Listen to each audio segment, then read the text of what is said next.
Ka një reagim të minutave të fundit, deklarata e përbashkët nga përfaqësuesja e lartë, zëvendës presidentja Kaja Kallas e Bashkimit Evropian dhe komisionerja Marta Kos mbi zgjedhjet parlamentare në Shqipëri të së dielës, të cilën ne do ta përcjellim të plot. Të dielën populli i Shqipërisë ka ushtruar të drejtën e tij demokratike për të votuar duke zgjedhur përfaqësuesit e tij në parlament, thuhet në këtë reagim.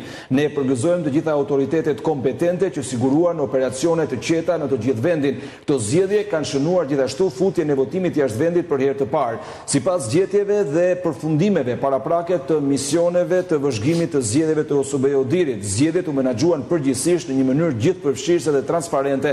Dita e zgjedhjeve ishte e qetë dhe e organizuar mirë, pavarësisht disa mangësive.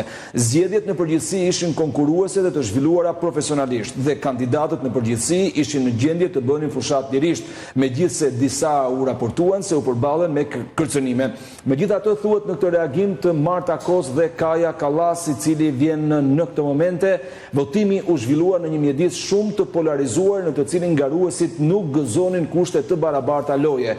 Për shkak të përdorimit të gjerë të burimeve administrative dhe ndikimin institucional, mund të jetë që shumica qeverisëse kishte një avantazh të pushtetit.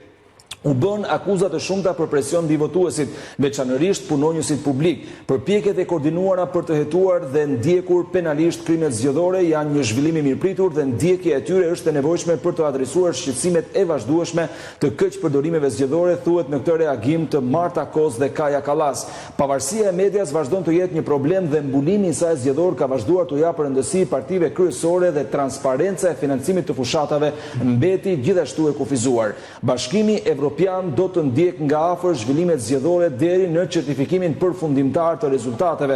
Të gjitha forcat politike duhet të sigurojnë funksionimin e vazhdueshëm të institucioneve të vendit. Ne e inkurajojmë Shqipërinë të vazhdojë të ndjek të gjitha reformat e kërkuara për antarësimin e saj të ardhshëm në Bashkimin Evropian, duke përfshirë miratimin e një reforme të mëtejshme zgjedhore që adreson të gjitha rekomandimet kryesore të Odirit dhe ato që janë ende të pazgjedhura nga zgjedhjet e mëparshme.